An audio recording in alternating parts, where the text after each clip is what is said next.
നമസ്കാരം. എല്ലാവർക്കും എൻ്റെയും എൻ്റെ കുടുംബത്തിൻ്റെയും വിഷു ആശംസകൾ. ഞാൻ ഇന്ന് ഒരു വിഷുവിനെ പറ്റിയൊരു പാട്ടാണ് പാടാൻ പോകുന്നത്. എല്ലാവരും കേട്ടുകൊള്ളു. വിഷുപ്പക്ഷി വിളിക്കുന്നു, വിഷുവിൻ്റെ ദിനമാണിത്. പുതുമഴയൊന്നും പെയ്തില്ലേ, കൊന്നപ്പൂക്കൾ വിരിഞ്ഞില്ലേ. പുതുവർഷത്തിൻ പുതുമകളൊന്നും പുലരിയിലൊന്നും കണ്ടില്ല.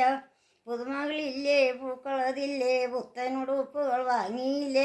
കമ്പിത്തിരിയും മത്തപ്പൂവും കതിനകളൊന്നും എത്തിയില്ലേ. മരതകവർണ്ണനണിയാനായി മഞ്ഞപ്പൂന്തുകി വാങ്ങിയില്ലേ. കേരളമെന്ന നാട്ടിൽ നിന്നും കേരമതെല്ലാം പോയോ. തുലാവർഷത്തിൻ അലസത മൂലം പല മൂലങ്ങളുമില്ലാതായി.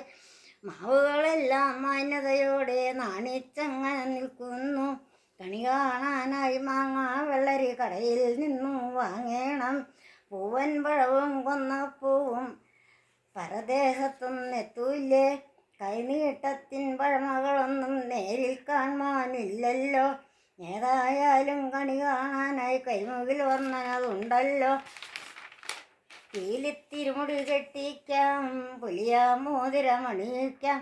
മഞ്ഞപ്പട്ടും പൊന്നേലസും ഭംഗിയിലങ്ങനെ അണിയിക്കാം. ഓട്ടുവിളക്കു തെളിയിക്കാം, ഓർമ്മകളൊന്ന് ഒതുക്കിയിടാം.